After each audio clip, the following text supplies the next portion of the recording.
Welcome back. You've joined us at the Dota 2 Asia Championships. In the upper bracket, Mineski have a one-game lead as we head into the draft for game number 2 very shortly. Our panel are all ready to give you their predictions. The Oracle is alongside Cap and the brand new Oracle, otherwise known as Jack. How you doing? Hey. You all right? Yeah. You messing around? I just like messing with Jack. Yeah. Why would you mess with Jack? Because he doesn't know, like, he's just, like, when I'm doing something weird, he just gives this, like, sort of smile. That smile right there that's coming up on his face that he's just like, I'm not sure what you're doing. It's kind of amusing me, but it's kind of making me uncomfortable. Yeah, that's his nervous smile. And I like it a lot. Really? It's adorable. Okay. Second draft, Jack. What do you want to see LGD do in this second game? Apart from not allow them to have any Huskar brood or anything crazy. Yeah, Mineski plays that too. So obviously, Daryl plays that, I believe, as well. So don't get cheesed. I just think that Mineski were a bit more prepared for this draft. I think if you pick that bounty hunter first, you have to be careful, obviously, with the rest of the choices, because again, we talked about like this death ball just kind of came online, and there wasn't much that they could do about it. But I think that LGD traditionally prefers these vision heroes early in the draft. So whether it's a bounty hunter or if it's a coddle or a beastmaster, we saw the beastmaster banned out. They tend to like to go for that vision with the first pick, so they can stick with that strategy. Yesterday against Liquid in Game 3, they got the bounty hunter last. So maybe they come with a different opener in this game. Yeah, they've tried to mix up Kyle, haven't they, all the way through this in terms of drafting. They've drafted 3 cores in a row from the start, which is very unusual. We don't see that too often. We've also seen them draft 2 supports and then go into the cores. They're capable of mixing up, so presumably they'll be okay for game 2. Yeah, I mean, it's something I've actually used in the past against Jack as well. It's known as a crossover. It works in basketball when you're dribbling past somebody because they don't really know what to expect. And I think the same can work in a Dota draft where instead of going to something predictable that they've done recently, as early as yesterday, like whenever you win a game, a deciding game on stage against a team like Liquid using this bounty hunter last pick, and then you're like, okay, well, first pick it now, I feel like you're just susceptible to just getting out drafted, much like they were. And I think that they change it up, and China seems to be much better at these game 2 and 3s because they're more prepared for what their enemy's strengths are, and they don't just get out drafted. And honestly, LGD just needs to put a little bit more effort into being able to deal with these kind of 5-man balls. Just put a little bit more into your defense instead of just sitting from the side saying, good D, good D. Who would do such a thing? And they're on Dire again, so they've really preferred Dire throughout this tournament. So I would expect them to leverage that by if something like Gyro isn't banned or someone that can kind of take advantage of the stacks and the greater efficiency there. I feel like I need to give you more specific questions, Kyle. Like how do LGD stop Mineski from doing the slam dunk again in game 2? Well, giving away the Underlord might not be the best start. I think that hero's just, I've talked about hero enough. You think it's OP, right? Yeah. Yeah, I mean, it's not necessarily overpowered. It's just like in this meta, people aren't really able to counter pick it like they might want to. And it just gives you so many tools. If they remove the fire doing max HP damage to Roche, then it would be like, I think, more fair. But I think it's part of the reason Radiant is so good right now is you just pick this hero like Underlord, and not only do you get to shove the lanes out, but now you can just do Roche in 20 seconds, and you don't give a chance for Dire to really run in and stop you like they might usually. Is the Tusk a better opener for LGD? It's better than Bounty Hunter, I think, but I feel like they might not fully understand just what makes Mineski good right now. Okay. Also, the Pango's not banned this time. You're talking about Clegane Bowl. I mean, Underlord is basically the Gregor Clegane, right? He's big and fast. He's like the Shaquille O'Neal. He's reborn Gregor. He's fast and he's mobile. I mean, he offers quite a bit. You'd have him as a Shaq? Yeah, I was going to say. Yeah. You wouldn't have him as more like a Michael Jordan? No, not big enough. Right, based on body type, I think this is more of a Shaq than MJ. This has gone from ribbing Jack about basketball to way too many basketball analogies. I'm calling this abort. We're not doing this anymore. They're going to go for the gyrocopter again into the Underlord. Wasn't this a China pick, by the way? That was like, I felt like it was a month and a half, 2 months ago. I think maybe I was talking about this at like Katowice or something, that they would pick the Underlord against the gyrocopter.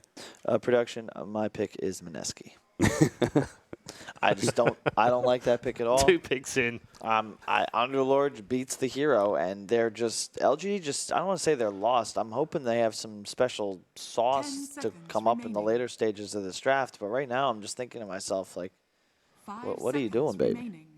Well, I tell you what Mineski are doing right now. They're having a rave. The last, you're watching some dance moves from the We're last gonna NA win. Dota Hope up there. The last member of the NA Dota. That's the I'm going crew. to TI dance right there. One more My game. man, Mr. Boogie. One more game, and it will guarantee them a top 4 spot at the end of this tournament. Don't forget there are 2 more minors, 4 more majors to come. Still plenty of points out there, and another team could just do exactly the same thing as Mineski have done here, but it would take 4 teams to do that. All right, Kyle, here's your chance right now. There's a bunch of pro players listening right now. They're all saying to themselves, all right, we got this shuffle coming up. We should put Kyle on our team, but let's make sure he's got the stuff. Kyle, prove to all the players right now listening, you're smart enough to counter the Underlord. What does LGD get? What counters this hero? BKB carries are big. Lane dominators. Monkey King available now as an example. Mineski's going to pick Disruptor AA here. 5 seconds remaining. Turn to pick. Damn. Swing and a miss. It's okay, Kyle. It's all right. I asked about the Underlord. I asked about the Underlord. Still have a chance there. That's true. I like Ursa, Lifestealer, Jug. I think Sniper is the hard counter as well. As you can see, they take it out. I think Pugna isn't bad, but I feel like you get counter-picked a bunch. It's really just these early BKB heroes that aren't super affected by the Atrophy aura. But a lot of those heroes are naturally agility cores, in which case they're kind of screwed. Like, you don't want to pick a Luna into a hero like that, right? Pretty much. It's just a really tough hero to counter. And it feels like many of the split pushers, same thing, right? It's like, oh, well, what if we stop their 5-manning with split push? But then those heroes are addressed by Underlord, being able to kind of cover your ass there, too. It just has so many tools, and you have no real limitation on how to itemize, right? One game you can rush a Hood, another a mech, another a Helm of the Dominator, another Drums Yule's phase. You can pretty much play the hero however you want based on what your team needs. All right, well, there's a bit between itemizing to or picking to deal with the hero in the game versus in the lane, right? So you look at Witch Doctor. The Witch Doctor with the Maledict against some of these beefier heroes. You mentioned the Luna and the Gyro. They're kind of hybrid damage, right? So there's nukes early on from them with like another hero or two. You can actually make the Underlord uncomfortable, be able to kill him early on as well. It feels like to me they are actually going to try and put their safe lane against this Underlord. Between Rocket Barrage and Maledict, it is hard for Underlord to survive. I like the Venge a lot because you can swap into the pit. It's also a really nice save in this sort of game, and it boosts the damage output of your OD significantly, which it translates directly into more pure damage on his auto attacks. I think it's just a solid hero for Mineski as well, and it's great damage boost. Monkey King, yep. There's the Underlord counter. I mean, Mineski obviously knew about it as they banned it in the previous game. They're going to give that to Ame. Jack has some strong feelings on that player. They already have Venge and Tiny to get you out of your ultimate. Maybe that's the reason they go for the Venge, actually. Like, that's some next level stuff from a 71, where they leave the Monkey King and take the Venge instead of that obvious Disruptor or AA pick, because they know, hey, now we can just swap this guy out of his ultimate and you're dead. Yeah, or he can get tossed out of his ultimate. There's like a lot of different ways. I actually really like that draft from Mineski, thinking about that. I'm also really hoping this is a Tiny support, because I'm pretty sure Tiny support can just run at a Monkey King, whereas a core might be in a bit more trouble. And I think that their last pick, you have a lot of options here. 10 seconds remaining. That Tony support is an SEA thing as well. We've seen TNC run it already. I just think it's really good, especially for jabs here. You have a lot of good options for tossbacks, and I don't think you want Tiny core against Witch Doctor, Monkey King, Gyro. It's just too difficult for him. He can die too easily. You won't have that same game that we saw in the previous Liquid versus TNC matchup, because this is more of a traditional tri-core for Mineski. You already have the OD and the Underlord that are going to soak up a lot of the map. You can't just have this Blink Echo crushing Armel Tiny. There's no Willow ban here either. No.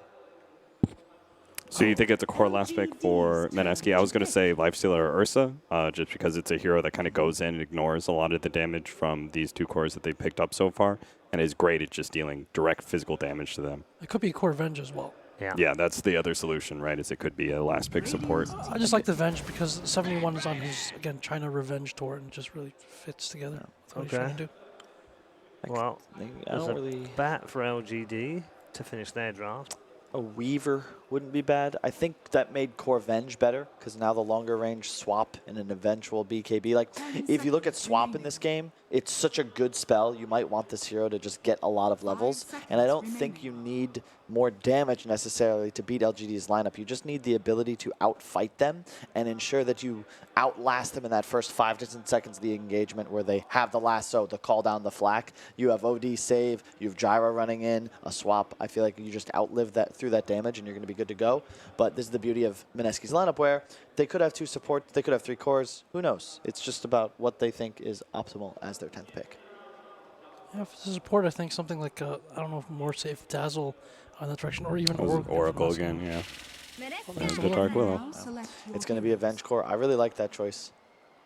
I think that's very solid here. Oh, no. Monkey King hates that hero because you pop Shuttle Realm and then you get your offensive ultimate out. I can't remember what it's called, the little wisp that comes out and does a bunch of damage. Yeah, you just run over the Monkey King. Yeah, and it is Venge support, actually. So they have this massive damage and roaming potential from those supports. Like they have like 7 stuns now between just the 2 of those heroes and 3 ultimates. So, I mean, I told you what I wanted by the second pick. So. Yeah, you're already done. We've done Kyle already. Cap. Mineski. I felt pretty silly from last game. Definitely going Mineski this time. Okay, so Kyle and Mineski and Cap and Mineski and Jack is... Yeah, the 71 Revenge Tour continues. I'm going with Mineski in this one, too. Yeah. A clean sweep as far as the Mineski boys are concerned. In this one, they have the edge as far as the panel members are concerned. Another great draft from the SEA boys. Can they make sure of a top 2 finish here at a major for the first time in their history and move to 4th place in the DPC? A lot on the line as we head into game number 2. Thank you, Red Eye. Yes, game 2 now between Mineski and LGD. No Huskar this time round. No Huskar. No Brood. We're seeing some stuff a little different. One of the things as well, definitely the fact that LGD, they do get that Monkey King against the Ice Underlord, which we did see banned out by Mineski. So it is something we know Mineski are a little scared about. Yeah, and it's also, it's just a really good hero versus Underlord, and they even picked the Witch Doctor on top too. So that Maledict can really start to turn the tides. I believe that they're probably going to duel lane to make sure that Ice actually gets a lot out of this. So we'll see how it all plays out. I kind of do like that they made this Venge support because you're playing versus Bat Rider. So me and you were kind of like talking back and forth a bit. Oh, and yes. We're looking where Bat, the Venge, we don't see it too much, but Swap, of course, going to be very good to break that lasso. And then also, the interactions that they can do versus this Monkey King in the mid game can be really interesting. They have Toss to throw him out of his ultimate, Venge Swap to throw him out of his ultimate, and Dark Willow Terrorize to fear him out of his ultimate, which all are going to be pretty damn good versus that Monkey King. Absolutely. So let's see if LGD can actually make this work, though, if they can snowball the lanes, because that's going to be really important for them to get online versus Mineski, who's been on fire. Certainly see Arme's Monkey King. Is it enough to step it up against all these counters that Mineski do have for it? So they're level 1 smoking so they can scout the lanes. They want to have that Monkey King versus the Underlord. Want to make sure they don't get like some dodge lane coming out. Do you think this is a lane that, how will ISS react to this? Will he sort of call for support to be there to help him in the lane, or will he actually try and hard dodge it, even if it does get forced upon him and LGD do find the initial match? I feel like they might actually, like either a dual lane or they might even bring like 3 heroes to rotate just to make sure that this Underlord has a good game. So they're going to put the Bat toward that top lane. And OD will be versus that Monkey King bottom. So I believe Mineski will be very happy with this. Let's have a look here. Stuck into game 2. LGD versus top lane. Let's kind of play around a bit with Ice, but Ice will still be able to grab those creeps without done too much about it. Bat Rider can do decent versus Underlord too. That's the thing. But they're going to pull the creep wave right away, as you mentioned, to make sure that Ice gets that level advantage at least at the start. And you'll see Jabs do the same thing he did last game. Throw the harassment under the tower onto Chalice. This is the exact same thing, actually, that happened in the last game when Abaddon was tanking the creep wave. So the bottom lane, Mushi, will be pretty shut down, though. This tri-lane, they've already got the lane in a good spot. And they actually missed the D ward there by Ninja Boogie on the pole block. So they can't actually reset the positioning of the lane. So LGD should win this one pretty hard. Top Chalice getting stuck in those sort of warriors at the moment against Ice Underlord. Ice Still leading the CS. The 2. Up that wave with the Firestorm. Yeah, they're keeping jabs up here for the time being to make sure that Ice has that good game, as we've mentioned. Mid lane, Somnus.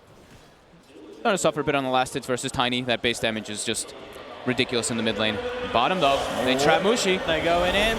He will have the defensive Astral, but at the same time, Snowball won't connect, but they are surrounding him. And with that Maledict building up, they've got it. First blood for LGD. As that strong lane that you were talking about gets the job done against Mushi. Yeah, he's really going to suffer down here. But the other 2 lanes going great for Mineski. Mid lane, 10 for 5 against the 5 for 1 Moon. Some great work here with the tree. Yep. Jabs, constantly trying to just force Chalice away from the lane. Make sure that this bat doesn't get much at all, and it's working. Chalice He's got only 3 3 last CS. hits. Yeah. I mean, if it's a bat versus Underlord 1v1, the bat can punish this, but now you see Jabs. He wants to secure Mushi down bottom a bit after giving the Underlord a good start. Already level 3, 14-10 on Ice Ice Ice. Again, just like last game.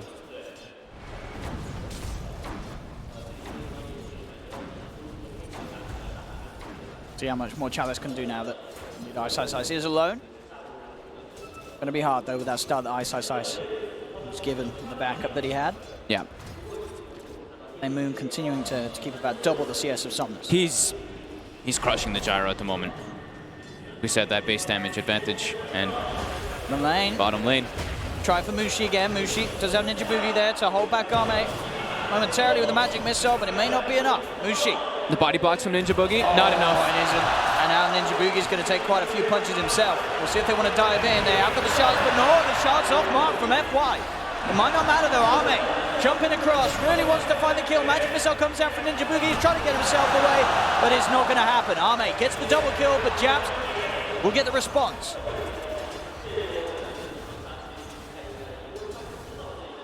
Shards did connect and he didn't have to dive in like that. Ame may very well have got away with the kill and his life, but just off the mark there from FY. 2 for 1. Jabs gets 441 gold for that one. Ice Ice Ice and Moon just continuing to absolutely blow away their lanes. Yeah, the Chalice actually, even though he has a couple levels now and he's trying to firefly the waves, Underlord kind of just sits in the wave with all these magic one charges and actually denies the majority. Jabs. They're looking towards him. And the level 2, of course, does not have any sort of point in the Shadow Realm anyway to play his way out of that. LGD. Striking again onto the supports of Mineski. Somnus. He's even... Somnus, he was hunting for a bounty. Yeah, right? he went for a bounty. Please, something. He's really something. 29 and 9 to 16. Moon's tiny. It really is quite something as it seems in the lane. He's playing it perfectly in top lane, Mineski. They move in to back up Ice and take down Chalice. This mid lane and top lane couldn't be any more of a disaster for LGD. Yeah, Mineski's made the decision. They're like, okay, you know what, Mushi, we'll catch you back up later. We're going to play around our strengths. LGD, they have to start making these moves, and here it comes level 3 on the Witch Doctor. They've got level 2 Maledict. Can they find Moon? The scan was dropped, though, so Moon knew that someone was coming in from the bottom. As he will indeed keep himself right underneath the safety of his tower. FY stays smoked, though. He creeps into the middle lane. They still want to try to go for this kill. But now top again, Chalice. It's going to be able to dodge out the route. Be fine for now, but still, as you say, just the fact that this lane is not giving Chalice much at all. They try for mid again. Shards from FY. This time the block is there. Maledict's down, Snowball and cast Moon. He should not have any sort of way out of this one. And he does not. Verifies popped. He tries for a bit of a return play onto Somnus. They've got the magic missile. The tower hitting him as well. Jabs is here to finish him, but not able to get close enough. So we'll now head over towards Jabs. FY commits the shards. He gets the trap again. Jabs. Oh, there's actually trees there. Very important kill for LGD.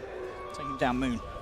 Yeah, they also, the whole time that they were smoked up too, you saw Somnus was able to catch back up in last hits quite heavily because Moon didn't want to walk up. And Because of this, though, Mushi getting that slight space to catch up a bit in the last hits versus Ame. If I can find with this invis, it is a level 6 Ice Underlord. So not really the easiest of targets to play around with, even if he gets good control with the shards and Snowball. If they've got the Bat and the Witch Doctor there with Maledict, they do have the damage to go through this. Ice now, though. Playing careful. When those supports are off the map, he knows he can just go to jungle. He's a bit safer. There's a shrine there. At the least, FY just soaking some of the XP. Yeah, he knows. Ice pings him. He checks his XP bar. Yep. He's a smart man, Ice. He knows someone was sapping it. And he'll send FY off there with a Firestorm and a Pip as the invis does expire. I'm liking the movements, though, from the two supports of LGD. Just because every time that they're off the map, when the map is dark for Mineski, they can't actually farm so safely as these cores. So you see the LGD starting to catch back up heavily in that mid and top lane. About how much Ame can do this game here. He's getting the CS. As we talked about, there are multiple ways that issues can come into the fray against this Monkey King. Ame, he loves this hero. I'm sure he's played against them all before. Yeah, he tends to go for the Battle Fury a lot of the times.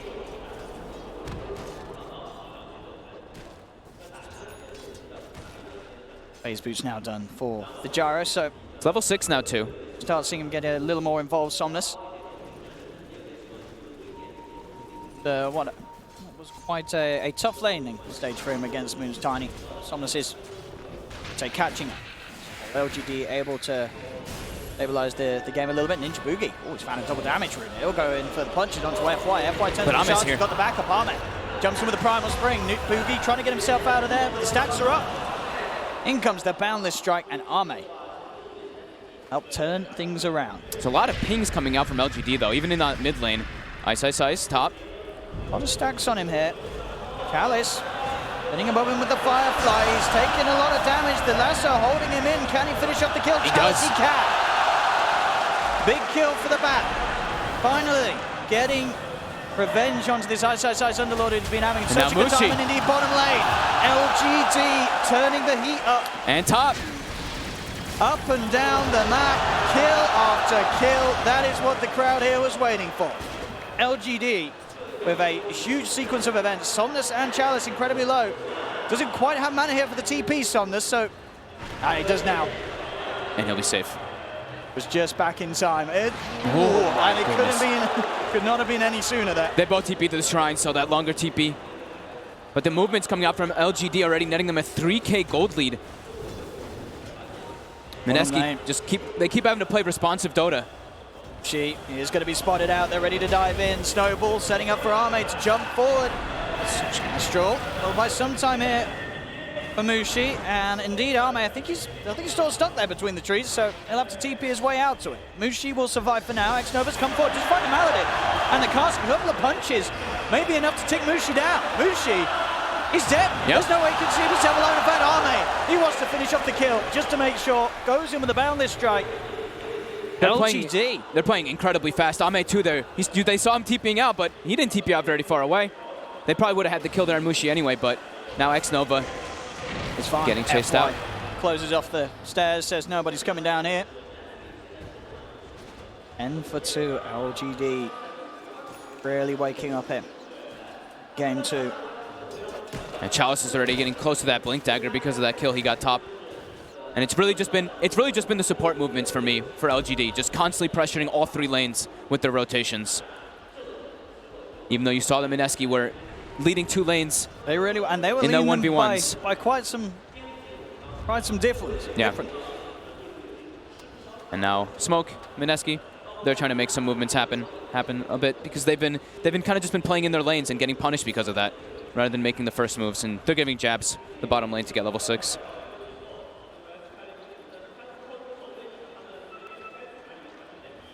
This looks like it's also just to get some wards down too, so they can watch those movements of those supports.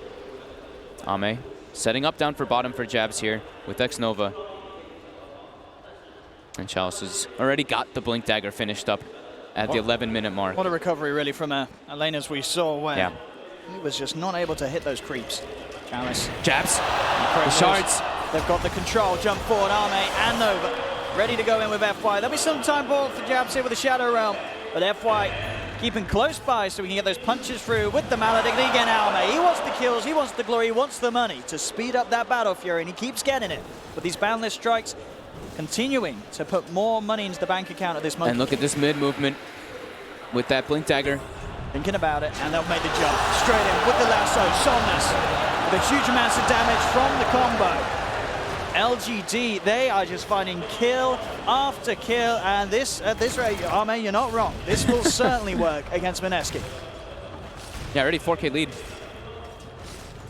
Pretty much all the movement from it's all been LGD making the moves. Mineski, they're not making the first initial jump. It's every time LGD. And then Ice, he wants to do something about this. Comes in straight away. There's the setup. They've got the control. In they go with the Bedlam. That's the gyro gone. Finally able to punch back. I believe Moon now also has the Blink Dagger, so now they can start making these more aggressive moves with their supports hitting that level 6, as well as this Blink on the Tiny. They need to ideally would be looking towards Arme. He's got the Demon Edge. I mean, timing for the Battle Fury is going to be quick, but again, the supports, they found Jabs. Jabs is by the shrine, though. Arme jumps in, though. Quick boundless strike makes sure there's no chance for Jabs Stun to off the respond. mark. Moon to the backup of Mushi, but indeed just whiffing it there, meaning that Mineski can't get any sort of return kill. That trade. Look at Mushi's farm as well right now. He's bottom 4, 0-5 on this OD because of the aggro tri-lane that LGD ran. Definitely seeing LGD be able to sort of expose the flaws of having a safe lane OD. Very vulnerable to any sort of pressure early on. Yeah. And a hero that is not easy to come back on. Yeah, FY and X-Nova just really securing this early game entirely. Chalice has lasso in 4 seconds again. Let's see Chalice. Is he going to be able to make the play before Moon does with his own blink? Chalice is going to get magic missile. Ice turns towards him with the Firestorm.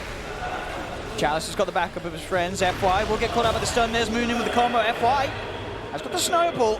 He's going to head himself up towards the Ancients. They should be able to finish him off, and indeed the tree does not. He's alive. He's still living another turnaround. Jabs can't even get the Terrorize out. FY does end up falling, as Mushi will get the final touch in, but Somnus. He had to use Sanity's Eclipse to get that. I mean, FY, he's a beautiful man, you know. He'll drop everything to get at him, including hammers. And in terms of worth, it certainly doesn't feel like it for Mineski. LGD, again, making these favorable trades. Ame trying to commit onto Moon. Ninja Boogie and Jabs are there. They look towards Ame. Ame going for the ultimate. The Bedlam's upon him. He's been rooted. They've got the kit. They'll bring him down. Ninja Boogie does get taken down in trade by LGD. This time Mineski able to take down a core. Mushi trying to get involved. Somnus is also coming in with the wraparound. Moon jumps in. They've got the combo. Look for Somnus. FY jumps in with the backup. Terrorize will get the space for Moon to be safe. Getting Ame is a huge kill, though. He was getting dangerously close to that Battle Fury already. Just dove in a bit too deep. Thought he had an opportunity to make a play, but diving in underneath that tower, he's getting a little ahead of himself.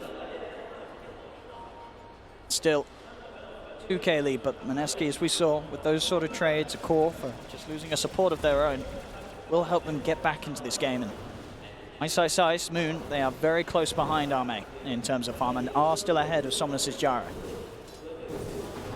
Ame top, looking for Ice. We'll just go for the creep wave now. But rotation is coming from FY, but it's scouted by an illusion. And you see Ice. He's even pulling the creep wave from mid lane with his catapult. Boogie and Moon are coming up to trying to slow down Ame. Get this catch, and he still, as we saw, you know, he got a great start, but he hasn't quite got the Battle Fury. A few hundred gold away. Oh, Chalice is right behind them here. Same time. Moon will find the jumping onto Chalice. Not quite enough burst to finish him. Cooldown, flame break, not back, trying to get onto Moon, but Moon's back towards the shrine. He's got the back of a Jab. Jab CP's in, Ninja Boogie with a magic missile, holds down Chalice. Chalice stunned up as well. Jab's trying to finish off the kill. Somnus has also been rooted up by Ice. They'll get one. They should get the second out of this. The toss, the right click for Jabs is enough. Mineski turn things around there half of the map as LGD try and make a play with Chalice heading up, but Moon instantly on top of the bat.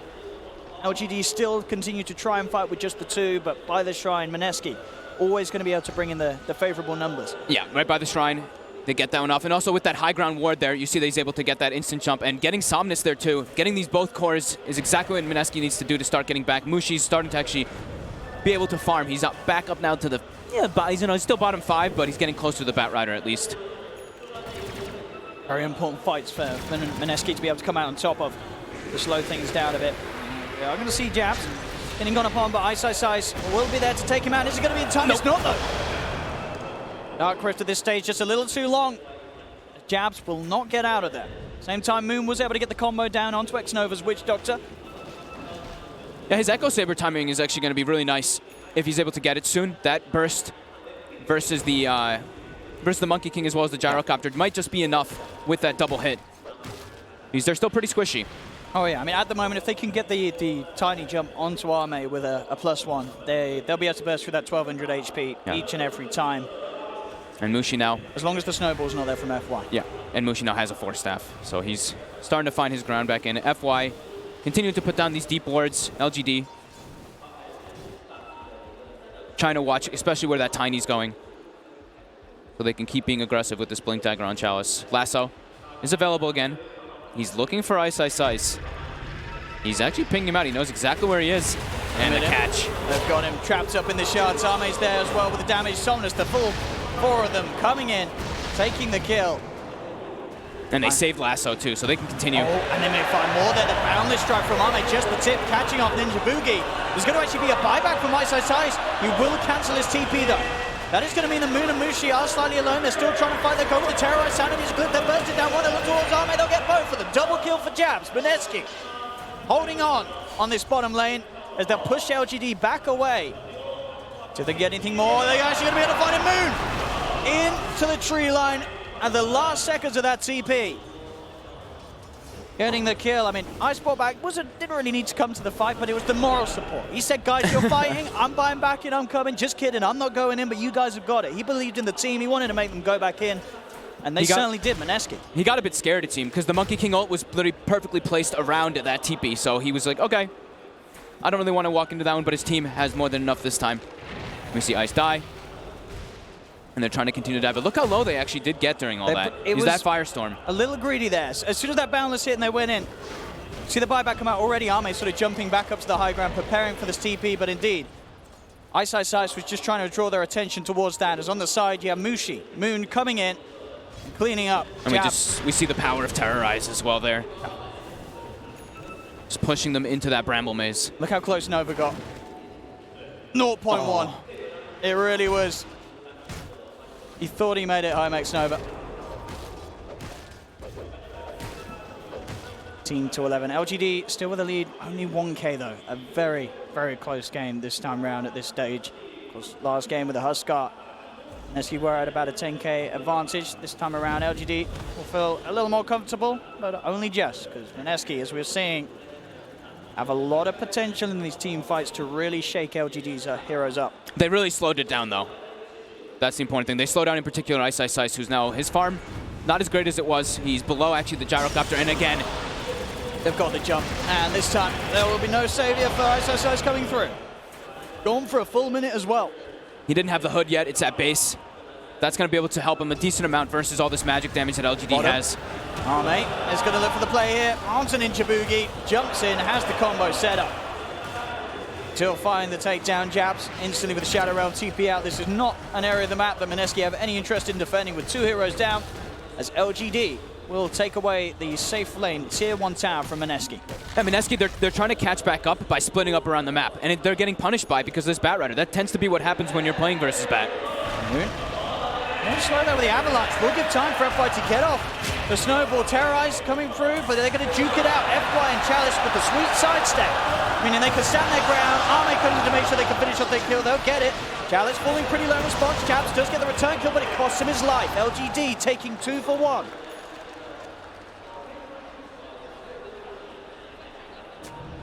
LGD playing so well around the map. They even now put a ward behind the tower. It gets spotted instantly by Ninja Boogie. TP straight away are coming forward. They are going to try and kick off the fight. Ice, setting up onto the 2 of them, Arme. He's going to have to back himself away from Mushi's OD. He'll leave FY for dead. I think Mineski has to play a lot more around Ice Ice Ice in order to come back in this game. They actually now, with these 2 kills, they're looking to threaten that Roche with that Firestorm. What a good spell. But to be able to do this relatively safely against LGD, as LGD with 2 dead at the moment. I mean, Chalice will be back in 5 seconds. Could maybe look to hover around the pit with a Firefly. We'll see if he does make the TP over. There's been scanned out. They know it's there. And that, already they're sort of getting spooked with the fact that the Bat's back into the game. They're actually going to leave this Mineski, not fully committing for the Roshan. Bit afraid of LGD's team fight around the pit, in particular with the Bat Rider, but also Monkey King. These 2 heroes are probably some of the strongest around that Roche pit. LGD at that point were not showing on the map anywhere as well. So just fully worried about the fact that they could have been making the movement towards. But look at this movement, instantly down toward bottom. No hesitation. Mushi. They get the jump on him. He's coming out with the creep wave. They're actually checking behind. They think he backed up all the way. But he's gone all in, and they'll see him now. They know he's far away from the tower. Arme straight in, ready to kick things off. Mushi trying to force himself to the side. He used the Astro on the creep wave, too. Mushi. His team is coming over. Can they get there in time? Oh, that bling, though. Mushi's going to get out of this, and now Mineski. They're going to come forward, Arme. Pops the ult, but now walks out of it straight away. Mineski, can they actually get a grab onto these 2? Doesn't look like it there. They're a little scared that maybe there's more than just the 2 of them down there, but still, Mushi able to juke his way out of a very tricky looking situation. He's going for mid. X-Nova has a death ward. He did tank quite a bit there. He should be fine, Mushi. Man, LGD, they're so bloodthirsty this game, everywhere on the map. You saw it just before FY was sitting in the tree lines, wanting someone to come top to punish Moon. Bottom looking for that kill. Even mid, X-Nova tries to make a play onto Mushi. They do get punished this time. For the BKB now farmed up and completed on Somnus. And Arme getting very close to his own BKB. Look over there. Was the Tiny, but Moon does have full backup behind him. LGD probably going to look to fight when this BKB finished on Gyrocopter. They might look to meet top to that Monkey King.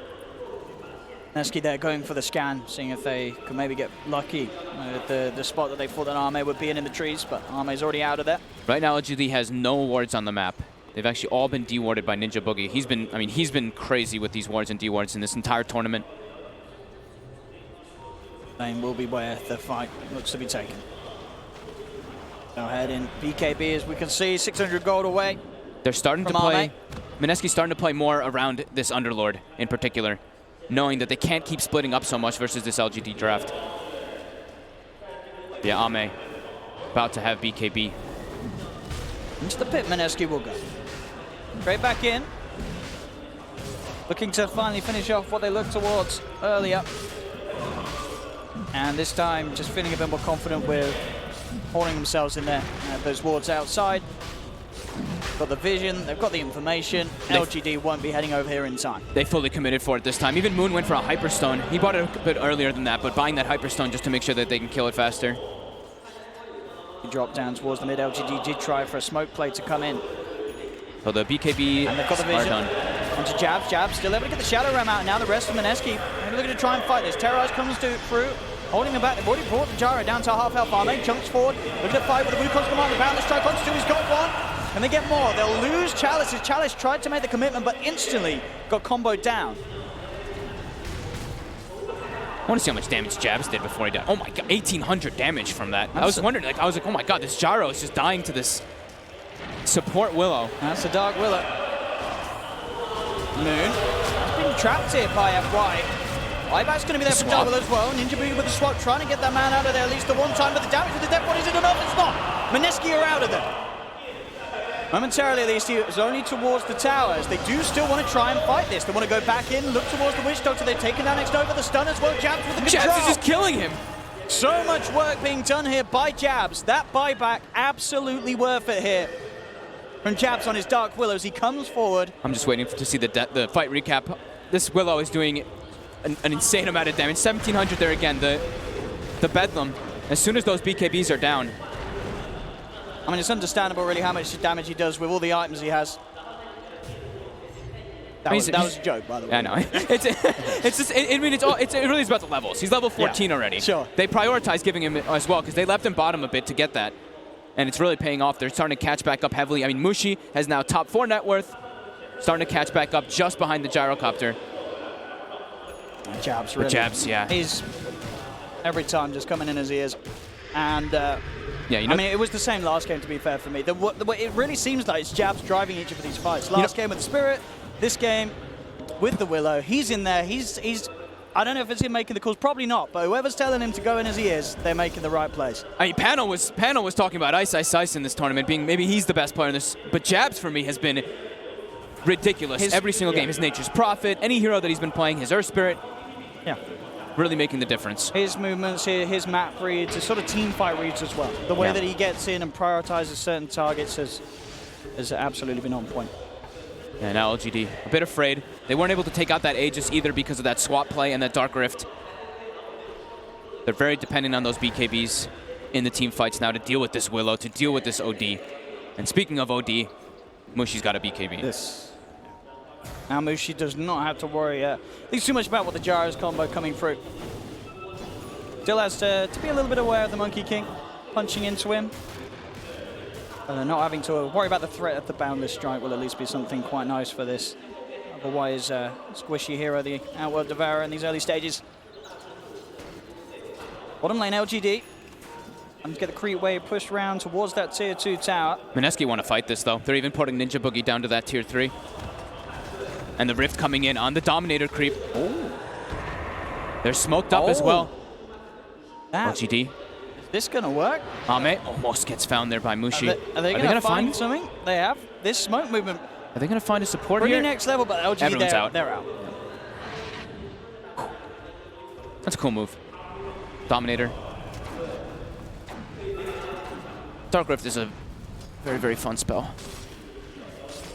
Incredibly strong in the right situations and in the hands of the right players. And it's going to be hard for you to show me any player that's more right for the Underlord than Ice with his recent performances. He is looking to be the best of the best, really, on that hero. LGD all over on top. They're sticking together now, too. They don't want to get picked off by Mineski. But Mineski, here we go. They didn't have to use TPs last time because they used that Underlord Rift, so they're ready to actually defend this tower as well. So the map movement. See if Ame can find a good position, as we said, with the 2 BKBs on their cores. Ame will come off the tree line to find this creep wave. Meanwhile, Ice, he's trying to push bottom. You see him, he's cutting the creep wave actually with the Satyr Tormentor. And because of that ward that they have in LGD's jungle, they know LGD's perched up here. Who's going to make the jump on who? They head forward. Sentry's down. They put the ice on him. They'll jump straight away. Looking for the Tiny. They've got the Maledict down onto him. Immediately on the back lines, though. The cooldown's there. Trying to force Mineski out of this fight. Crimson Guards popped. Ice turns towards Chalice again. The damage from the Bedlam. Jabs with the Shadow Realm. Hit will get the kill. But Ame popped the BKB. Manning up now with the punches. That's going to be Ice down for 60 seconds. They'll take Jabs as well. LGD able to take the fight with that BKB usages. And you see how they prioritized everybody but the Tiny. They know that the Aegis is about to get reclaimed. They didn't want to go on the Aegis target, so going for the back line. Having that ward in the lane and that sentry being placed down. Mineski, they want to punish the fact that those BKBs have been popped. Can they actually get a grab, though? Looks like LGD will be able to keep themselves safely away from this area. Incredibly close game. Still less than a 1K lead in gold and experience. Sometimes when you see the gold, that less than 1K, you see like, oh, like a 6K experience lead, but not the case this time around. Both teams very evenly matched. Mid lane LGD. Again, Mineski, they're looking to respond here. To finish off the tier 1 tower, Ninja Boogie's going to try and kick things off. They've got the swap. They know Ame still does not have BKB available, but F1's in there with the snowball save. The Maledict, F1 down. Moon has to pop the BKB. Astral holding. Ninja Boogie safe for now, but Ame's in to finish off the kill, and he'll get it. That's Ninja Boogie down. Mushi popping the BKB, forced himself up to the high ground. LGD trying to chase, but the shards not really helping LGD. Mushi. As now Mushi, he actually seemed to offer himself up there. Bit of an awkward series of events, Moon and Jabs trying to find things, but they'll turn with the Boundless Strike Bedlam. Isn't enough here. They've got the root. Ice looking to take people home. Moon does get the kill. Can they get Moon out of there in time? They can. Ice will get the other 2 away to safety. But yeah, FY the Shards sort of stopped his team from getting to Mushi, but then Mushi sort of said, I'll come to you. They said that they wanted to disengage because their BKBs were going down, so they were like, they threw the shards. As soon as they didn't get anybody, they just tried to disengage. And look at the damage again from Willow, 2,400. We'll see this again. So they know the BKB is down because they used their BKBs as well. So Mushi also had about 2 or 3 seconds left on his. They tried to make that move, but the snowball save, absolutely perfect. Moon having to commit his BKB early on makes the fight a lot harder for them to take. Yeah. FY, that's, yeah, as you said, that snowball, absolutely huge, but it looked as if they were sort of running towards an FY, I guess no, but then Mushi blinks in. His BKB wearing off the same time that he jumps forward. Yeah, his team was too far away. A little overzealous there by Mushi.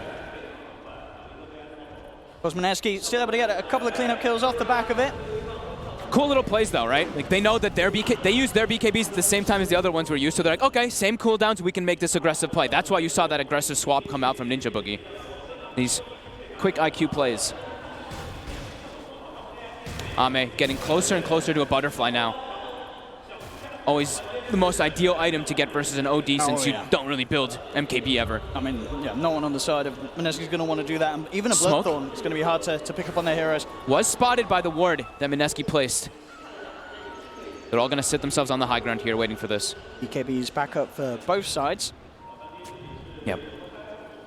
They know where they are, though. You see the pings coming out from Ninja Boogie on that high ground. Let's just go for the D ward. So Mineski well aware. Potential move coming through. The illusion walks through by Ame. Scouts all of Mineski. Up tower. They've got the high ground vision here. LGD. Aiming another here from Mineski. Mineski, how do they want to try and take this? They want to look to fight. They do not have Mushi at the moment. Mushi prioritizing the farm. Yeah, he's pushing out the lanes. Notice that there's a fair few safe places on the map with the suspicion that LGD are indeed fully focused up top. But now LGD, they realize they're not going to find anything off the back of that play. They'll split themselves back up. They didn't want to fight into high ground, and they know that LGD claimed the territory, so they know that there's going to be that vision there. So you see Ninja Boogie, he's going to walk over and probably D-ward this instantly, and he does. Gets that high ground ward. The butterfly complete now for Ame. So this Monkey King gets in the midst of them all with the Wukong's command and starts to build up that Jingu mastery. Quite hard for Mineski to deal with, unless they can get the jump on him. So the pre-BKB pop. Yeah. Butterfly for Somnus as well. 2 cores of LGD that are going to be doing so much AoE damage in these team fights. A lot more survivable too. Really about that BKB usage that's going to be so important in this game. On both sides, heavy amounts of magic damage. FY has a blink and a glimmer cape now, so double ways to save, so they do have to be sure to be carrying dusts, and they are. Jabs has a dust as well as sentries on Ninja Boogie. But they go LGD. Well, these 2 butterflies and make pretty quick work here of Roshan. They still have vision on the high over. ground here too. Come forward, boundless strike, holding Jabs in place as well as FY, shutting off the route here. Still the blink out from the Shadow Realm available for Jabs. He'll get himself away. It's down to half health, but maybe they get the lasso back in. They have. They've got the grab onto Mushi. Drags it the miss. They've got the chase. The Terrorize comes out though. Discharge from Mushi to pop the BKB. Swap as well for Ninja Boogie as they get Mushi back towards the shrine. Quick plays there from Jabs and Ninja Boogie to save Mushi. LGD is still wanting to fight. They'll jump forward. They know that BKB is going to be unavailable now for Mushi. Ninja Boogie gets focused. Jabs trying to go for Somnus. Somnus pops the BKB. Quick Shadow Realm and a blink out will keep Jabs fine. Ice, moving to TP himself away. He'll get out of the Astral. And he takes his teammates away. Instantly out of there. They'll get the disengage. Everybody else is out. Ninja Boogie will pay with his life, sort of off the back of the fact that Mushi did get caught out by the lasso, but it could have been a whole lot worse for Mineski. They do limit the rest of the casualties with that sweet little rift out and astral play. Mushi making sure that Ice would be safe long enough to get the team out of there. They get the Aegis, they get the cheese, and now they're looking for a fight. FY tries to grab onto Ice, but Ice gets himself across the shards. Mushi on the high ground, there is a missile inbound towards him. Ame pops the BKB, focusing down Moon. Moon with his own BKB, trying to run himself away with a jump forward. Ame is able to close the gap, pops the Wukong's command. Moon will be surrounded, he's been left behind by the rest of his team. Jabs trying to help out. Jabs, he's got to run himself away. We'll get the blink up to the high ground. LGD taken down the Tiny for 70 seconds, and FY, he's trying to hunt for more mana. A little low here on Somnus and FY. Can they finish off Ice? Ame, he's heading over as well. Ice just a little bit too tanky and a little bit too elusive. Will be able to walk himself back to base. But that is the Aegis in the hands of Ame. LGD get the Roshan, and now starting to build up a little bit of a lead here against Mineski as they stand 5K, 6K ahead. They don't have the control to actually go for these cores because of these butterflies as well. The evasion really kicking in. They can't actually turn onto Ame. Now, a DD picked up on the Monkey King. More of a Monker-esque kick. And this ward they placed too on the Ancients. You see the Ninja Boogie tried to get the D wards, but it's a pretty sneaky one. Even though it is blocking the Ancient camp, it's not really one of those that you'll expect. Yeah, Ame, he really wants to work with this. He really wants to do it, and he's found the opening, but straight away Boogie with the swap. Mushi will be safe for now. The terrorize as well from Jabs, forcing them back. They've got the stun, they'll be able to claim FY. The Chalice lasso. jumps in with the lasso, but they've got the stun. Jabs controlling up this Monkey King, holding Ame back. Ame, they're going to move back in, and Ninja Boogie will get caught out. Ice Ice Ice is looking for the Rift play out of there. Do they have the damage to punch through before he's out? They don't. Ice Ice Ice will get out of there. But again, these plays from Ninja Boogie and Jabs, they're saving Mushi every time. These swap terrorized plays, making it very hard for LGD to kill off the cores. Yeah, Ninja Boogie is 0-9, but it's for the cause. And Jabs, the amount of control that he's able to do with this hero, the terrorize, the Bramble Maze, the stun as well, really locking down Ame. Because Ame's trying to save his BKB. He could pop his BKB and then try to go in, but he has to be very careful with how he uses it in these fights. No hesitation from Boogie as well. Instantly, Yeah. as soon as the follow-up's there from the Boundless Strike, he makes the play, he makes the save.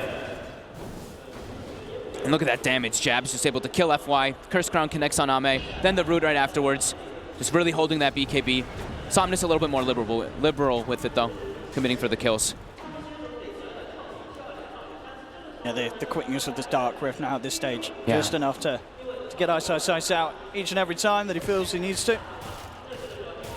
Ice is getting close to Guardian Greaves, so that's going to help them be a little bit more tankier Ame. to deal with this aggressive force that LGD's been doing.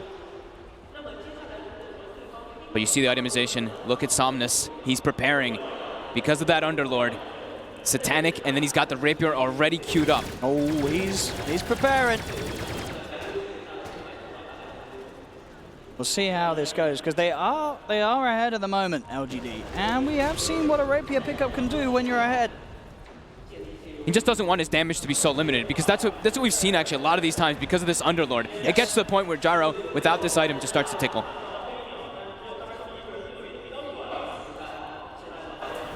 So I think Ame now has a Linken's finished up, so he'll be able to just block a little bit of that instant initiation. I think he's also prepping because they saw Mushi with an ulti orb, so they're probably expecting that Hex to come out, and that instant disable being blocked by the Linken's is going to be incredibly useful for him to get his BKB off.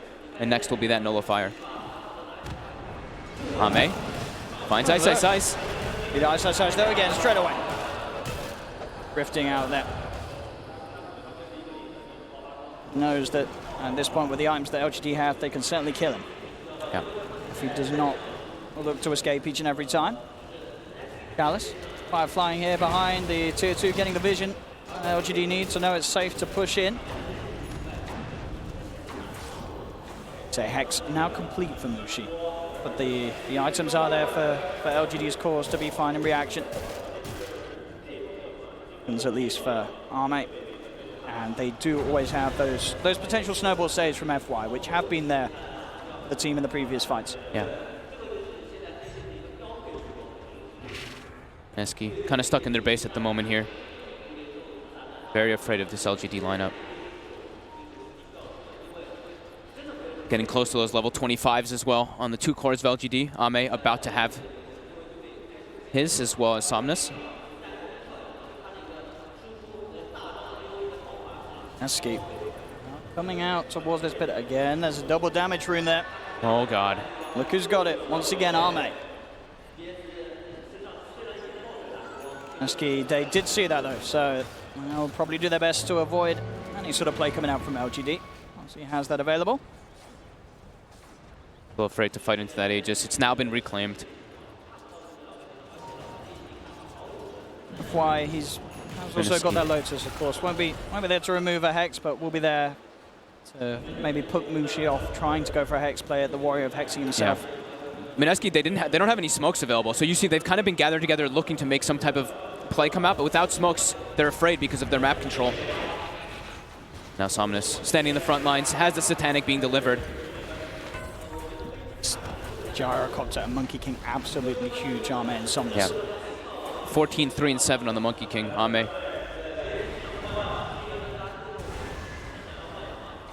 And Mineski really punched through these heroes. They're getting the damage build up on Moon, as we've seen with the AC and Crystallis. Going for that Daedalus.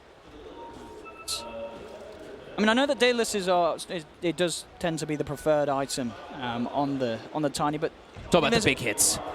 But is there sort of any argument for the Bloodthorn against these butterflies? They still got BKBs though, right? So it's Sure. like, Okay, sure. it's always going to be hard because the fight's going to be taken and they will have that magic immunity. Yeah.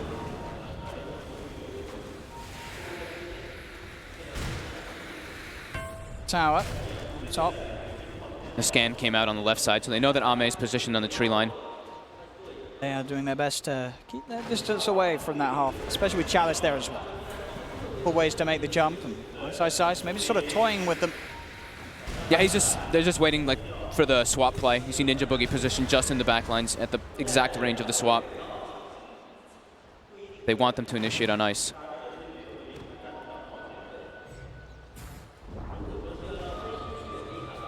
Jabs has hit level 18 now, so that could be one very crucial thing for Mineski. We've seen how much damage he's been outputting. Now that Bedlam, level 3.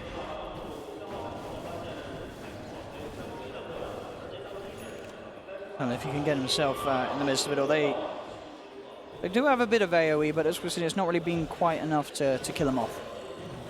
For the Boundless and the cooldown, as long as he is able to avoid at least one of those, he should be able to get the full extent of the Bedlam out.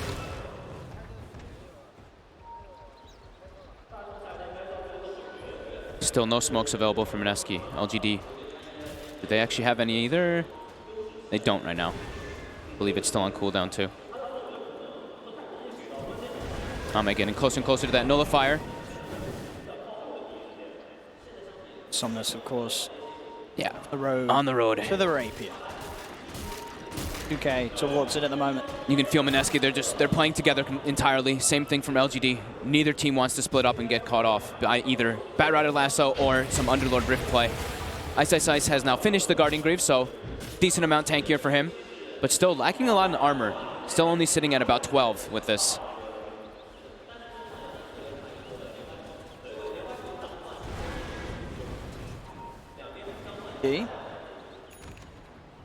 But to find a catch, they come across again, moving across this mid lane, but Mineski sort of a step ahead of them.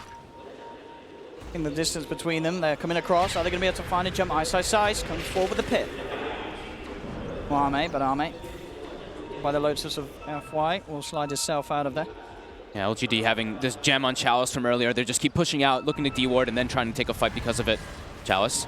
Looking for the opportunity. Who's he going to find the jump on? Ame. That's with the Primal Spring. They've got the Boundless Strike down onto 2. They've got the stun as well onto Ice in a lot of trouble. The defensive Astral from Mushi will come up. They're trying to protect him. The Boundless Strike, the Jingle Mastery building up. Can Ice get himself out of there? They have managed to kill off the Gyro. Ice getting swapped up. Ninja Boogie. He's saving Ice. As you say, LGD putting a lot of effort into killing off that Underlord, and they won't quite get it. They will find Moon with the Wukong's command. Chalice holding down Mushi as they come back in. Ice looking to take him home. Again, the defensive Astral here buying time, but no, he's just out of range. Still, the blink out from the Astral will keep Mushi safe. He gets the double. Ame rooted up as well. Boogie, he wants to come in, but he's incredibly low with HP. Chalice, fire flying around the tree line. Jabs trying to right click down this bat. Flame Break's actually going to be able to set him up potentially. Chalice. He's going to have to blink, but the ping connects. He gets blink away. Chalice gets out, but the same certainly can't be said for 3 members of LGD. Somnus, X-Nova, and FY getting taken down in that fight. They were able to get the control, and the important thing is too, again, I mean, I don't want to keep talking about Willow, but Jabs, with this Bedlam, he goes in, he forces the Gyro down to like half HP, he causes the whole team to follow him, and then his team was actually able to kill the Gyrocopter because of it. Look at Jabs. He's playing around here with the Monkey King. Look at his damage. Look at him go. That's the BKB charge, so he's got to pop it. Jabs, though, now might actually get picked off because of it. The Nullifier comes out. Ame says, nope. There we go. But they will probably, some balance. They might be able to get the Roche because of this, and this is the Refresher Shard. I mean, that fight, again, the fact, Ice, they just couldn't kill him. They couldn't quite finish him off. Uh-oh. And they get towards the pit in time. LGD doesn't look like they can. Boogie heading up. Mineski get the space for it. They have the pickups, the Aegis and Refresher Shard into the hands of Mushi now. LGD maybe looking to try and fight this though, but is this advisable? That's the question. As Mineski are getting some serious momentum back underneath their wings. So Size does get blocked off. LGD, they really want to try for this. They're going to try and commit, jumping in onto Whiteside Size. They build up the Jingle Mastery, but the backup's here from Mineski. So pop the BKB Moon, goes into the combo, they manage to finish on the Monkey King. That's Same, dead for 100 seconds, but he buybacks immediately. LGD desperate to take this fight. They found the Venge. Whiteside Size healed back up to full. Somnus looking towards them, but the swap's there. Boogie swaps him back into the clutches of Moon and Jabs. He can't get the cheese off. Out as well. 100 seconds without the gyro. Ame brought back for this. But they can't do anything, and look at the rift straight away up towards the top lane. Ice ready to put pressure on with Boogie. Another big swing as now LGD only hold the lead by 1k net worth. Mineski making the team fight plays.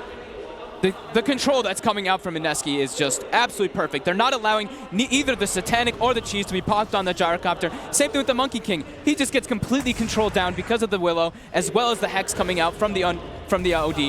And here we go with this push. And they've got to be careful as well, as we saw already. Mushi was able to build up some of the in, and he has got the refresh out. They're going to try and jump into 5 straight away. F1 gets combo down Ame. What's the Wukong's command? It is the 25. It's absolutely massive. With a nullifier down onto the bench, they bring a Boogie low, but the defensive Astrals there from Mushi. Protects Ninja Boogie from the missile, and they'll keep Boogie alive. The Terrorize pushed both cores out of the fight there. Gallus, maybe seeing if he can find a chance to jump in, but the BKB is going to wear off. And Mineski now with the lead, 3k in their advantage. LGD getting shaken up big time in this game 2, where they did have quite a comfortable lead, but this execution of team fight from Mineski is seemingly unparalleled.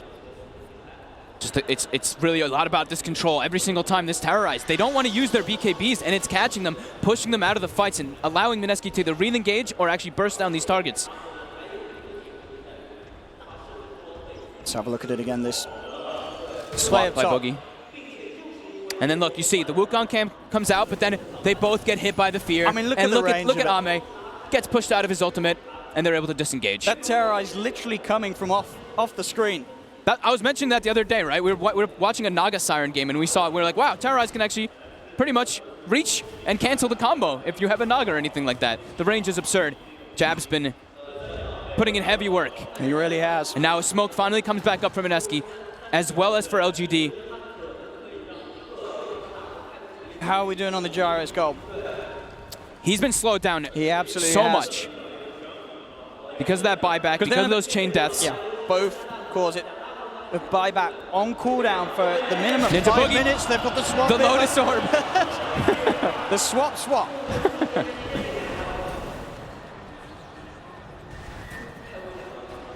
All about this high ground defense from LGD now. They've lost that tier 3 top, so shrines are exposed.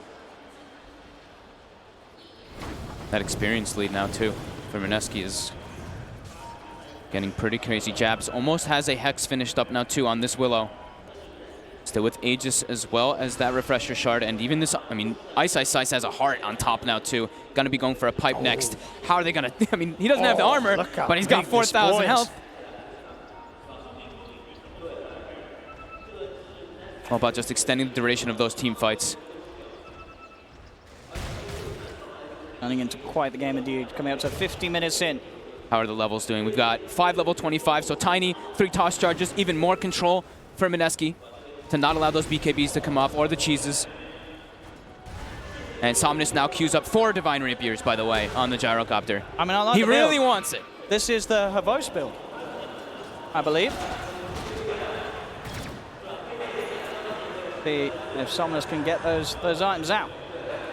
I think just a little bit more fun. Just a little. Yeah. I mean, he's got no buyback, so still about 5 minutes for the majority of those. 4, 5 minutes.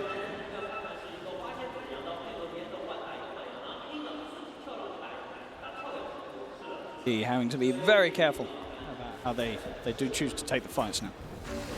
As these last sort of 2 or 3 have proven to be quite an issue for them. Yeah. As I mean, if you're LGD, what is sort of the ideal scenario in taking these fights?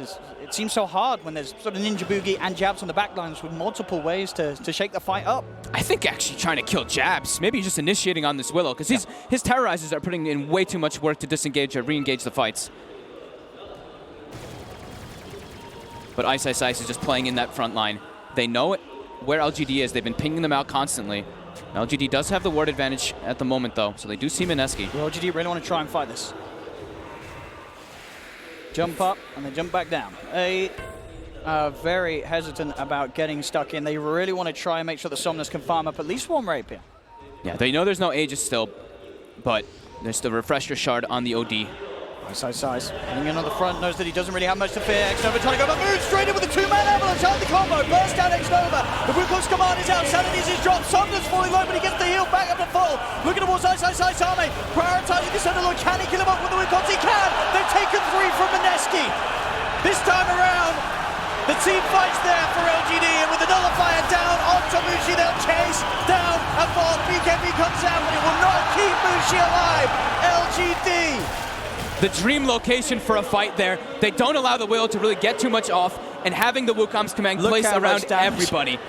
Yeah, absolutely. I wonder how much of that damage is just like cleave off of it too, because they were all positioned right on top of each other. And that'll do the money for the Relic at least. Yeah. For Somnus, just a few hundred more, and he'll have that rapier, and they are ready to force some of these buybacks out. LGD. They know. No Mushi, no Moon for at least a minute.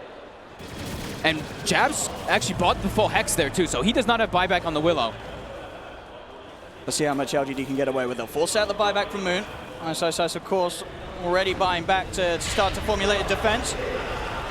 Root comes out onto the two of them, jump forward straight away. They've got the swap. Boogie! He's opened up straight away to Somnus. Somnus turns with the BKB and the Satanic trying to heal himself up with the damage from Moon. Somnus got to back up. The tree gets tossed in. Mushi comes in with the Sanity's Eclipse. He's managed to burst down the gyro jump forward from Moon. He's looking for more. Has the control onto Nova. Double kill for Mushi. No buyback for the gyro right now for another 2 minutes. So he's dead for 100 seconds right now. I know we've been blowing their trumpet, but again, as you say, Boogie with that swap to really kick that fight off. Bam.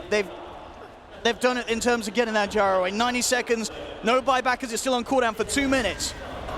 These little plays absolutely adding up here for Mineski. Yeah, and this time around, now there's also a DD Chalice. for Mineski. Chalice? Linked into Moon there.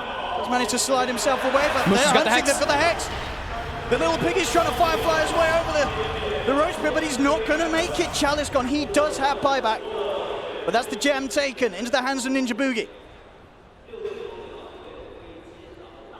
Mineski. LGD will have to hold at a minimum with at least 3 of them, and Chalice will buy back for this one. 60 seconds till gyro's up. How much can Mineski take from them? Double damage, Tiny, ready to touch your buildings. Oh my god. Oh. Just, 350 damage a hit. Do they have the control? Arme gets the BKB Wukong's command off. They've got the 2-man balance strike as well. The Lasso as well, holding the place. Ice, ready to take the moment. Says, boys, we're out of it, but Ninja Boogie, you will die. The Venge will fall, but Ice does manage to get the rest of them out. But they actually went to the creep wave. They're looking to re-engage, but Jabs now.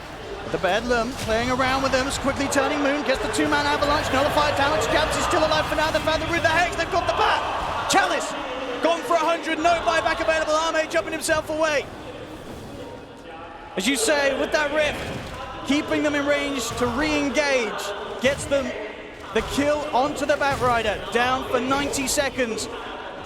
That initial fight in the base, too, is looking scary for Moon for a second because he got nullified, so he couldn't get his BKB off, but he's tiny. So that nullifier doesn't last a whole long time because of that status resist. And now a full Moon Shard eaten, and another DD bottom. They did buy time, though, for the gyro to respawn, so... The Moon getting a lot done, but you see LGD instantly bouncing. It gets nullified, but look how short duration it is. As soon as he gets pulled out, he's able to deal the damage. They have some decent control, but with the Crimson Guard and with the Rift, they're able to re-engage back onto the creep wave. Now Ice able to buy that time to get Mushi out of there, and there's the Rapier. So Rapier now for Somnus, but there's still another DD picked up for Moon now. So Mineski, they're looking to go for this high ground. And no back for 40 seconds. Chalice has been quite a crucial part in terms of getting that initial jump in. Let's see what they can do. They have the Wukong's command back up. Fortification comes out as Moon starts to knock onto the barracks in middle lane. Nice. Pump faking the pit. Army, he's just straight in. Immediately pops the BKB. Mineski have to back up. They've got the Boundless Strike down onto White Side, the Shards, the Death Lord, everything getting thrown down onto White Side. They'll kill off the Underlord. They'll keep their axe alive. 2 minutes without the threat of Ice. His buyback from his own defense still unavailable for 3 minutes and 45 seconds. They threw absolutely everything on him there. Quite a huge threat eliminated from the map. Mineski, though, they're looking to take a fight even though the Underlord is dead. They actually use the smoke from inside the pit. It could catch them off guard. LGD may not expect this sort of play to come out. The wraparound is going to be back up literally a few seconds. LGD, they are preparing to go for it, but can Mineski find a big move with this one? Will LGD expect the 4-man play? There's the jump. Moon commits. Straight away onto F5 with the tosses. They've got one. Moon pops the BKB, but so does Chalice. Chalice able to live for now. Arme getting combat, but he's able to turn. Get the life steal. Boundless Strike. Another fire. Mushi's in. Mushi's in. Gets Arme. Arme buys back straight away in towards the pit. Jabs focusing down Saunders. BKB's out from Mushi. He turns. It's they the have rapier. the detection. They've got it. The rapier hits the deck. No jab for 100 seconds. Rapier on the Willow. They give it to Jabs because he's almost level 25. I mean, it's no joke at all. When and he that's gets an ultra kill for Mushi as he picks up X-Nova on the side. Buyback from FY. But there's 3 dead on LGD without buyback. Ame's in vision right now. He might actually get caught. The Hex comes out. Jabs. He's got a rapier. You don't want to mess around with this boy. And jump in for Mushi. They'll get themselves everybody out. The ward on the high ground there from the smoke plate when they wrapped around. They didn't expect that at all. And now Jabs, level 25, 200 attack speed with a rapier. Making that play with Ice out and off the map. LGD did not for a moment expect this full 4-man to come in with the force that they did. Mineski. The instant swap again to break the lasso so Mushi can actually stay in this fight. Ame drops very low and they're able to get the control. You see Mushi builds up the int, gets the control, the terrorize again, connects. Bottom, FY actually finds the kill. Excuse There's a me? rapier on the ground. FY? This game's still on. He just got a rapier back on the toss. They're looking for him though. They want that rapier back. FY, Blink. FY. The hope here for LGD. They know where he is, but they're not going to catch up to him. Jabs wants to. He picks up a T-Pierce on caught up for 10 minutes. He's out of there. He just got a rapier. Just like that. And Jabs brought back for this, and this time created with FY pushing out that bottom lane means that LGD, they're absolutely still in this game. Wow. FY? FY. Jabs was just trying to push out that bottom wave, and he literally just walked up to him and killed him just with his 3 spells. I mean, no one expects the Tusk to be out there when pretty much the entire team was dead. Mineski, though, there's still 40 seconds on the Monkey King. See what LGD can do without Ame. Gotta watch out for those Walrus punches. First set. Still no glyph for a minute for LGD. We'll be able to clean up both sets of Rex, Mineski. LGD, no intention of fighting without the Monkey King. In fact, they'll back away from the range Rex. They do not want to be caught around when the 5-man is back up on LGD. No risk. Their buybacks are up in about a minute on the side of Mineski, at least for their Tiny and OD. Going to the pit, Mineski. Can LGD get here in time? LGD are heading straight over with the scan. Mineski know this movement's coming in. They're going to look for the fight. They come out of the pit. They do not want to get caught out by the combo of LGD. Fighting with that Wukong's command in mind around the pit can certainly be quite an ordeal. Ice still has a Dominator creep in the base. He actually killed the range racks because of it, so they're pinging it out too, so maybe they could look for some type of rift play onto it. He's actually looking to just grab the creep wave here. Oh no. Poor old creep. He did so much for the side, but now he will fall. We'll never forget him. He got a range racks, man. That's a pretty good achievement for a melee creep. He did. Second rapier. Somnus has the Demon Edge. He wants it. But his damage is quite limited now because of losing that rapier. Let's check Jabs this is one now again. This bottom Aeon lane. Disc. Just the slow motion of picking up the rate. FY at his finest. Mineski will get away with this one as LGD do not contest quick enough. Aegis, G's, refresh Refresh shot shot's on the ground. It's still there, Chalice. He's going to be able to take it. He got it. He goes in and gets it now, Arme. BKB in the Wukong's command, trying to force Mineski out of this fight. They've got the cooldown on twice sides on the side. Moon looks to come in, but he's getting focused around him. Moon still alive, trying to get the combo out, but he's dead. That's one death. The Aegis taken away. Jabs jumping forward. Doesn't find the hex here. Jabs focusing down onto Chalice, but Chalice forces himself up the high ground. Stun still connects, but Boogie bans Nova. Arme turns the Eon Disc prompt. Jabs will survive. Buyback from X-Nova as he looks to get back in. Arme jumps into the midst of the sword. The BKB is there available. He looks towards the Oni. Can he get Mushi time? No, Ice looking to take Mushi. Oh, Ice gets them out. Whew. Somnus. He has that rapier, but he's just been caught out. Chalice, can he save him? Avalanche go through. They've lost the rapier. It's on the decks. Arme jumps in. The toss. Move. The control. Arme getting control. He's dead. They just jump in and offer their lives up for free. LGD. That's 4 dead without buyback. LGD taking a step to minus GG. They can't fight back after that one. Oh, what a game. My Mineski, ladies and gentlemen, have just made it to the grand finals here at the DAC Major. And in what a game as well. Everything, the rapiers, the plays. The play by these supports. I mean, Ninja Jabs Boogie and swapped. Ninja Boogie, honestly. Jabs with the control. Jabs may have There he just is. put it out there to get a reasoning for this Willow to get nerfed, to be honest with you. He was all over the place to his terrorizes, to the damage he was able to dish out in those situations. Holy crap, Mineski. Ninja Boogie is going to be feeling on top of the world after bringing a performance like that in a game that matters so much. Top 2 guaranteed here. Every little Mineski. thing. Every little thing, though. Like, even the Dark Rifts, Ice kept bailing out his teammates every single time. Gets so tanky. LGD, just a couple mistakes, and maybe he really started to get shut down at one point. He started to struggle. Those, like, 2 back-to-back deaths before he was able to get the Rapier really set him back.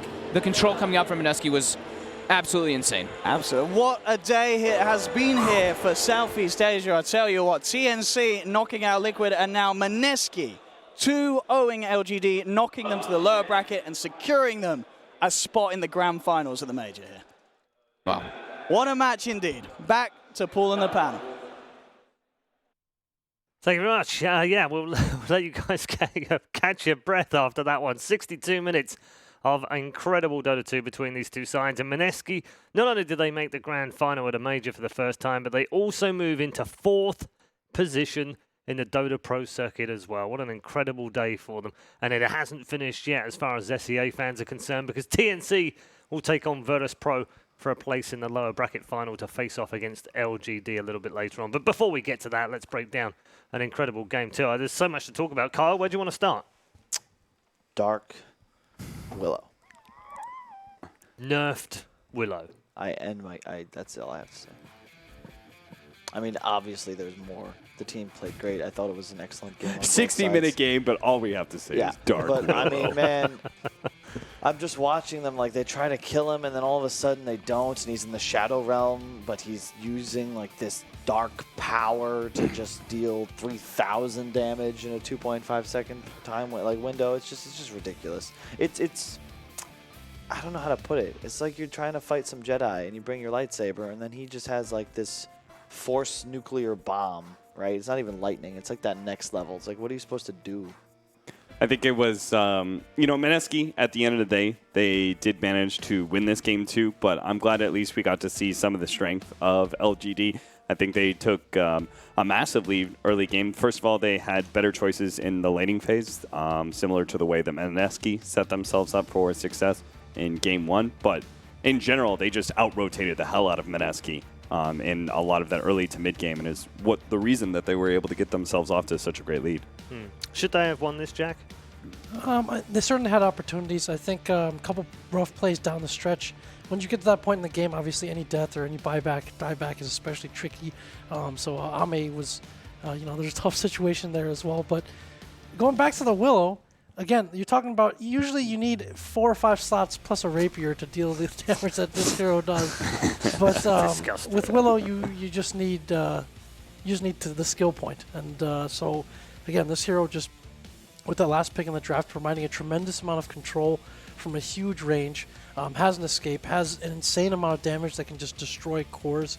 And eventually, it did kind of feel like if LGD made like one big mistake, that was all the opening that Mineski needed. And they played so well and so crisp throughout this game. Again, from the early game rotations onwards into the positioning in these team fights, LGD showed why they're such a strong team and here in the upper bracket finals. But just one or two mistakes and you can lose the game. Yeah, Mineski also broke a curse of the G. I don't know whether you're aware of the curse of the G, Jack, here at DAC. The only teams that have ever played in a DAC Grand Final have a G in their nickname. Mineski, first team not to do so. It's Mineski Gaming, though, isn't it? Yeah, well, but they're not known as MG, are they? It's not like the first year, which is VG. Now we're just coming up with shit, Paul. No. Curse of the G. The curse of the G is an absolutely real thing. Just because you didn't do your prep before you got here, Cap, there's no need to pass it off. You're right. I'm sorry. I should have looked into the team logos more. My bad.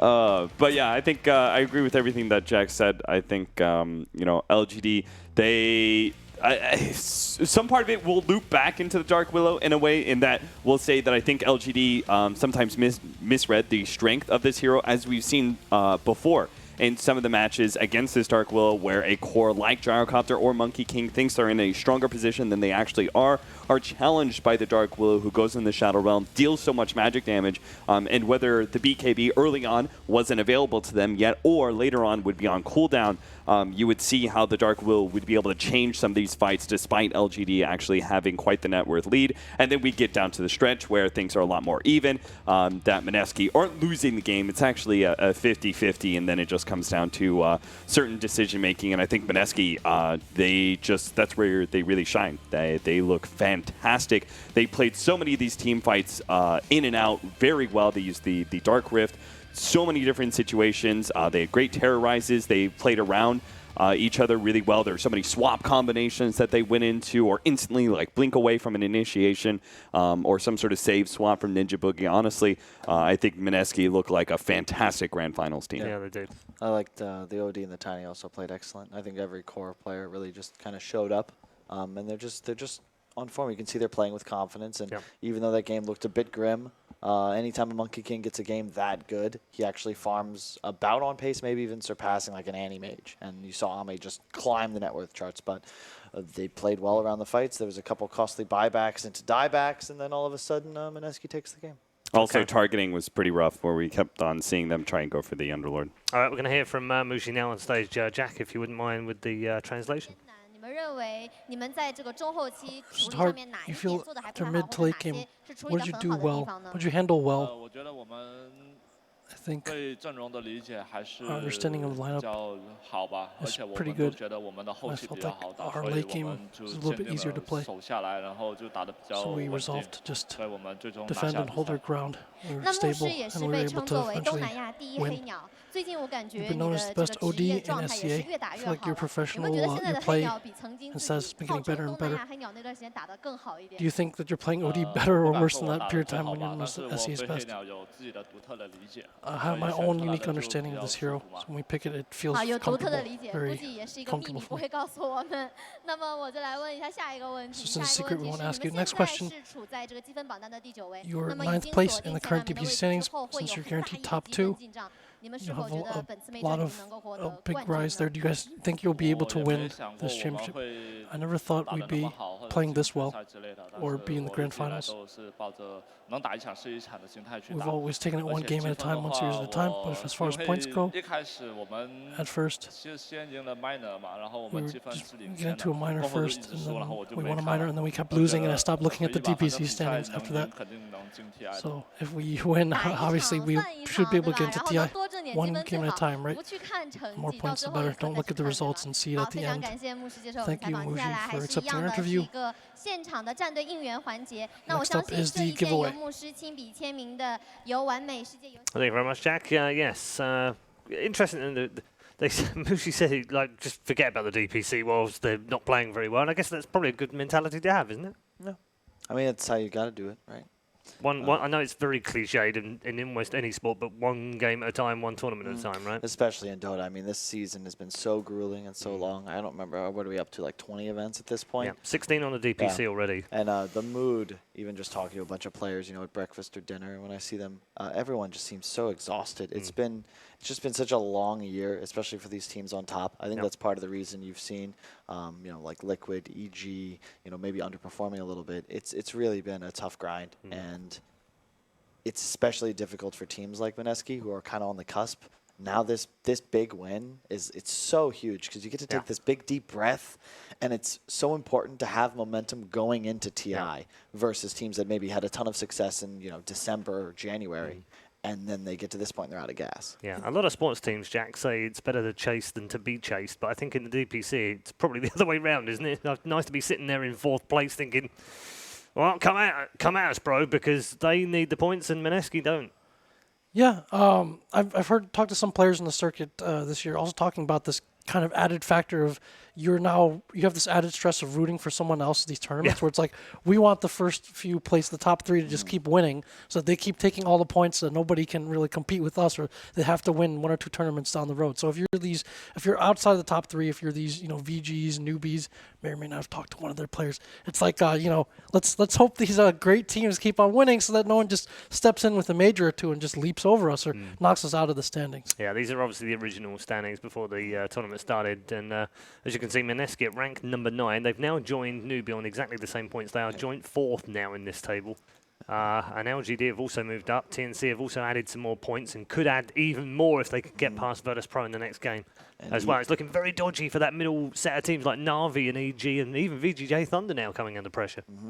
I think EG and Na'Vi, every team on the fringe is certainly rooting for VP to just take it the all. rest of the event. Yeah, exactly. Please win all the points. Is there? What about the teams within your own region, Jack, Kyle? Is there any more camaraderie in that regard? That the fact that you're cheering for teams within your region, that way they get top 8 and they're out of the qualifiers at the end of the year? I think it would, if there were more of a known quantity of how many qualifier spots you would get, I would say so. But like if you take NA as an example, I feel like if EG is in the qualifier, there's going to be an extra spot. If they're not in the qualifier, there won't be that spot. No. Okay. And whereas SEA is a bit different, isn't it? Because if you get Mineski and TNC top 8, Fnatic is sitting there going, yeah, exactly. I mean, every region we can assume will get at least the 1. So from that perspective, SCA specifically, they want 2 guys up top. They do. That's a good point. There definitely is that camaraderie because if your teams do well from your region, they're more likely to be invited directly to events, but there's always going to be a qualifier spot for your event, right? So you get more shot. And then, of course, the qualifiers itself, when TI rolls around, now you don't have to go through an EG or someone like that to get to TI. But you get to scrim them,